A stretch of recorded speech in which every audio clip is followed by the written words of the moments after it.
Good morning, everyone. Here's a great rainy day activity or sensory activity you can do. All you need is your cookie sheet or tray, and we've talked a lot about that, and a can of shaving cream. Now, I always get the sensitive that has no scent because scents really bother me, but that's totally up to you. If your child is still at a very oral stage, you may want to use whipped cream in a can instead.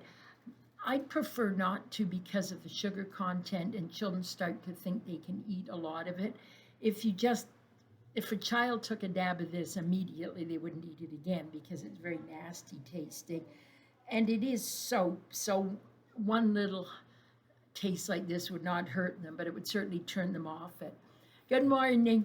So what you do you're going to shake your can up and you're going to simply spray it on your tray like this.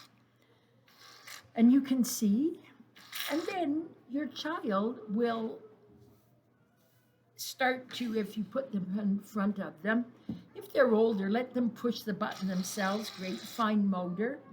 But if they're young, you can do it yourself. And some children immediately will dive in.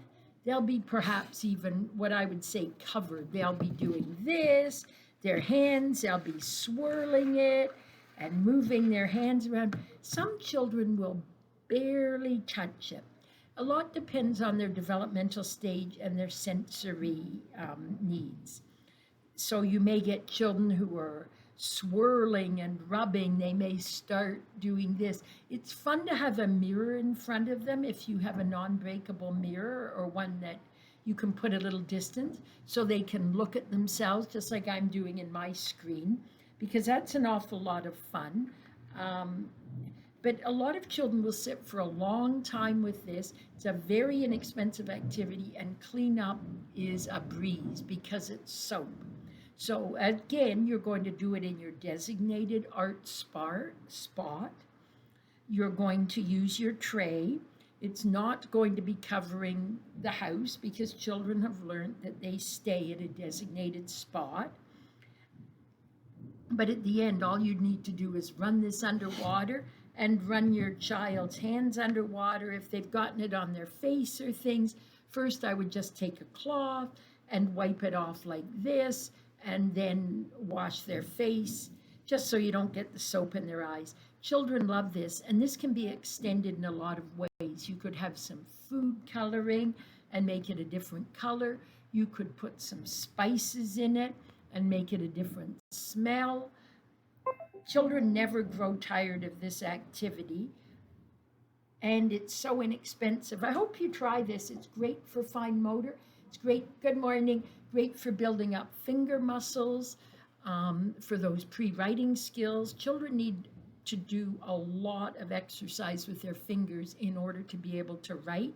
And this is such a fun, easy way to do it. Okay, I hope you try this. I'm going to try and turn off this machine, but my hands are so messy that I don't know if it's going to allow me to. No, it's not. So this is going to keep running for a few seconds while I just dry my hands. I'm going to rinse off that tray, and you'll actually see how quick it is to clean this up. Because I'm going to rinse off my hands in order to turn off the computer. So I'm now back, and that was the length of the cleanup. It took virtually only a few seconds, and now I'm able to turn off my computer. No,